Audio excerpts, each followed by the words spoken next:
You're watching Inside Utah Politics. Time now to break down some of the big stories of the week with the Inside Utah Politics panel. This week we have State Representative Steve Handy and former State Senator Scott Howell. Gentlemen, great to have you with us. Thanks for being here. Thanks for the invite. Let's break down the primaries. Tuesday night, you take a look at the Senate race and the 3rd Congressional race, and I mean, they weren't even close. What do we make of that situation? Let's start with you, Representative Handy. I make the fact that, you know, how do you run against a person with 100% name ID in the state of Utah? What a gift. And you know, Mike Kennedy's a wonderful guy. I've been in the legislature with him for 6 years. And his gracious outreach to Romney in the last 2 days is just terrific. It's going to set him up for something in the future. But I make of that people are ready for a Romney, and I think they get the fact that Utah can punch above its weight with the loss of Orangey Hatch after 42 years. Does this give those who support the dual pass system more ammunition to use against the caucus and convention system? Let's go ahead and let's have you weigh in on that, Scott. Oh, absolutely. I mean, it's just yeah. I mean, there's just no ifs, ands, or buts. We could talk about the Curtis race. We could talk about all of them, and it's the same thing in the Democratic Party, the far left, far right. They go to the conventions. The rest of what I'd call the centrist normal Utahns are saying, let us go exercise our voice. And I think it's very clear now. If you don't get the message now, the Supreme Court will. Let's move on to November. That's right. Let's move on to November and start to project outward. As far as the congressional delegation is concerned, are there going to be any challenges, close races outside of the 4th Congressional District? That's really the one to watch. I mean, that's going to be the most competitive. And Ben McAdams and Mia Love will, I think they'll do a good justice of showing what each candidate can provide and what they want to do. I think that's going to be a good race. Jenny will, this is the year of the woman. I mean, don't forget that. Yeah, it really is. The Me Too movement. And if she organizes, she'll do decent.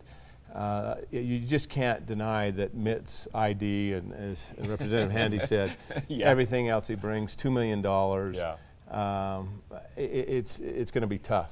But you know what?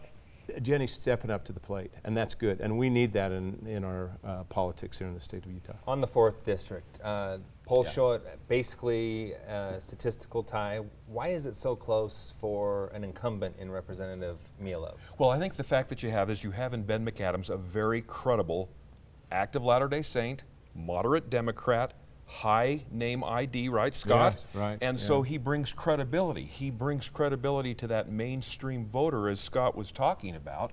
And so it's going to be a really fun one to watch. I live in the 1st District, but it's going to be really fun to watch that. But I'll tell you one thing. I've run against Dave Hansen twice. Yeah, and he is formidable. He is just, I mean, I wish I had Dave Hansen for every campaign I had. And I think having an active LDS African-American woman, I would not take anything for granted in that race. That is good.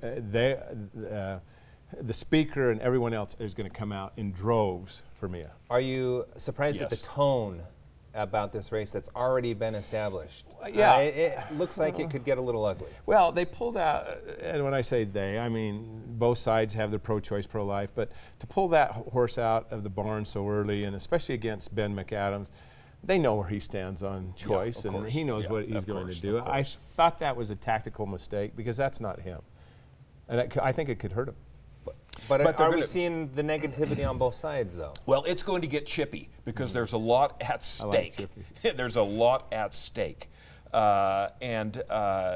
Representative Love has, you know, she has high name ID. Some of the characteristics that Scott has articulated, those are assets that are going to play well for her. And again, it's going to be interesting to watch that one. But big money's going to flow into that. Yeah, that's going to be one that people will be watching all around the country. They will. Yeah, because that could decide the House. I mean, when you look at it, that's right. And Mia stepped up to the plate on immigration. Yes, she has. Yes, she really stepped up to that and said, "I'm going to take you on," and people like that. Yeah. That's my representative. That when they say that's my representative, they do things like that. Let's move on to the state legislature and a couple races we identified where maybe Democrats could make some gains. Let's start in Senate District 8. What do you see there? Well, it was interesting to me that Jaron Davis and Senator Zander, where that race ended up, I thought it would be closer. I really did. But I think people like Senator Zander, but yeah, he won pretty big in the primary. He did. That was part of my old district, and it is a very swing district. People are moderate and centrist out there. And Kathleen Reeby, she's a smart woman. She's good.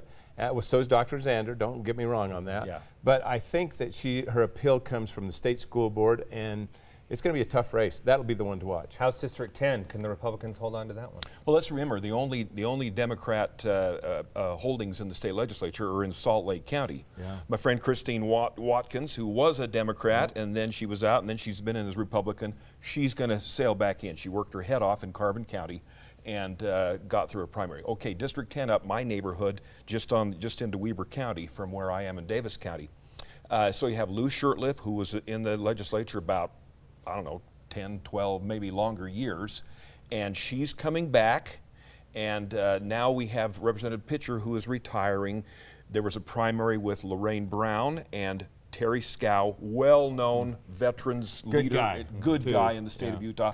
He loses by about 10 points last night, and going back to Scott, it is the year of the woman.